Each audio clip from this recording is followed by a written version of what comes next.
તો આજના દિવસે બજાર આપણને એક સારી તેજી સાથે બંધ થતા દેખાયા છે અને આજની તેજી જે છે થોડીક સેકન્ડ હાફની અંદર આપણને વધારે આવતી દેખાય, પરંતુ જે સેકન્ડ હાફની તેજી આવી એ ટકતી પણ દેખાય છે. જુઓ, નિફ્ટી આજે ઓલમોસ્ટ તમને અડધો પોણો ટકો જેટલો વધીને 25,300 પાર બંધ થયું. સેન્સેક્સની અંદર લગભગ 550 પોઈન્ટથી વધારેનો ઉછાળો આવ્યો. બેંક નિફ્ટી આજે 56,800 પાસે આવીને બંધ થતું જોવા મળ્યું છે, એટલે કે એક મહત્વના રેઝિસ્ટન્સ પાસે આવીને આજે આ ઇન્ડાઇસીસ બંધ થયા છે. પરંતુ ખાસ તેજી આજે તમને મિડ કેપ અને સ્મોલ કેપની અંદર જોવા મળી કે જ્યાં આગળ ઘણી બધી મિડકેપ કંપનીઓના જે પરિણામો આવ્યા અને પરિણામો બાદ આ બધા સ્ટોકમાં તેજી રહી, જેને પગલે આપણને આજે એક અહીંયા 1% એક મજબૂતી જોવા મળી છે.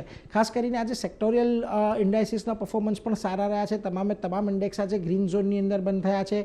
એમાં સૌથી વધુ તેજી જુઓ તમને રિયલ્ટીની અંદર આવતી જોવા મળી. પીએસયુ બેન્કોમાં આજે એક સારી તેજી હતી. આ ઉપરાંત કેપિટલ માર્કેટ શેર અને સરકારી કંપનીઓ, આ બધી જગ્યા પર આપણને એક સારી તેજી સાથેનો કારોબાર જોવા મળ્યો. આવો આજના નિફ્ટીના વધનારા કાઉન્ટર પર તો બજાજ ફાઇનાન્સ આજે સૌથી વધારે ચર્ચામાં રહ્યું કે નવા હાઈ આજના દિવસે બજાજ ફાઇનાન્સે બનાવ્યા છે 4%ની તેજી સાથે. આ ઉપરાંત તમને Nestle India, Bajaj Finserv, Trent જેવા કાઉન્ટર રહ્યા કે જ્યાં આગળ આજના દિવસે આપણને ખરીદારી જોવા મળી. પરંતુ જ્યાં દબાણ હતું આજે નિફ્ટીની અંદર થોડા ઘણા સ્ટોક્સ હતા, પરંતુ એમાં પણ જો ઇન્ફોસિસ, બજાજ ઓટોની અંદર દબાણ હતું. આજે ટેક મહિન્દ્રાના પરિણામો બાદ સવારમાં 2% જેટલો ઘટ્યો હતો. થોડીક રિકવરી નીચલા સ્તરે આવી, પરંતુ છેલ્લે લાલ નિશાનની અંદર જ બંધ થયો છે. અને એક્સિસ બેંકમાં પણ આજે પરિણામો પહેલાં આપણને દબાણ જોવા મળ્યું છે.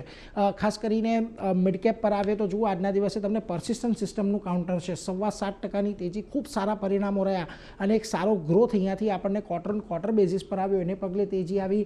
પ્રેસ્ટીજ એસ્ટેટ, વોડાફોનમાં પણ આપણને એક સારી તેજી જોવા મળી અને ટાટા કમ્યુનિકેશનના આજે પરિણામો આવ્યા ત્યારબાદ આજે અહીંયા પણ આપણને તેજી જોવા મળી છે.